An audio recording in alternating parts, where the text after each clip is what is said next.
Hi. ரொம்ப டவுனாக feel பண்ணுறீங்களா? நம்மளால் எதுவுமே ஜெயிக்க முடியாது, எது பண்ணாலும் தோல்வியிலே முடியுது அப்படின்னு நினைக்கிறீங்களா? அப்போ இந்த வீடியோ உங்களுக்கு தான். நம்ம எல்லாருக்குமே எலக்ட்ரிக் பல்ப் அப்படின்னு சொன்னாலே ஞாபகத்துக்கு வர்றது தாமஸ் ஆல்வா எடிசன். ஆமாங்க, நான் அவரை பற்றி தான் சொல்ல போகிறேன். அவர் லைஃப்பில் நடந்த ஒரு இன்சிடெண்ட்டை தான் நான் ஷேர் பண்ண போகிறேன். மோஸ்ட்லி இது எல்லாருக்கும் தெரிஞ்சிருக்கும், இருந்தாலும் ஒரு ரிமைண்ட் பண்ணுறேன் உங்களுக்கு.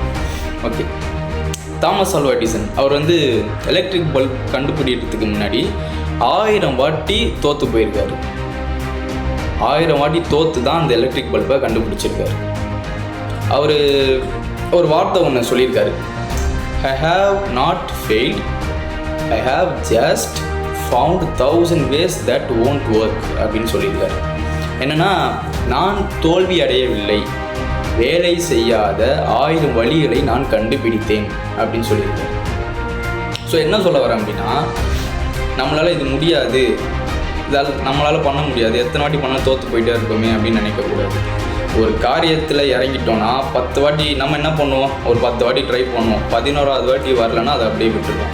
அப்படி விடக்கூடாது. அந்த விஷயத்தை ஜெயிக்கிற வரைக்கும் நம்ம தோற்றுப்போம், ஒரு நாள் கண்டிப்பாக ஜெயிப்போம். ஸோ ஒரு காரியத்தில் இறங்கிட்டோம்னா எத்தனை வாட்டி தோற்று போகிறன்றது முக்கியம் இல்லை. நம்ம தோக்க தான் நிறைய விஷயத்தை லேர்ன் பண்ண முடியும், நிறைய விஷயத்தை நம்ம கற்றுக்க முடியும். அப்போ தான் அந்த விஷயத்தில், அந்த காரியத்தில் நம்ம ஜெயிக்க முடியும். ஸோ எதையுமே ட்ரை பண்ணுங்கள், ஃபஸ்ட்டு ட்ரை பண்ணுங்கள், அது ஜெயிக்கிற வரைக்கும் ட்ரை பண்ணணும், அவ்வளோதான். இந்த மாதிரி மோர் கண்டென்ட் உங்களுக்கு வேணும்னு நினச்சிங்கன்னா என்னோடய யூடியூப் சேனலை சப்ஸ்கிரைப் பண்ணுங்கள், லைக் பண்ணுங்கள், ஷேர் பண்ணுங்கள், கமெண்ட் பண்ணுங்கள். அப்புறம் என்னோடய இன்ஸ்டாகிராம் பேஜை ஃபாலோ பண்ணிக்கோங்க. பை.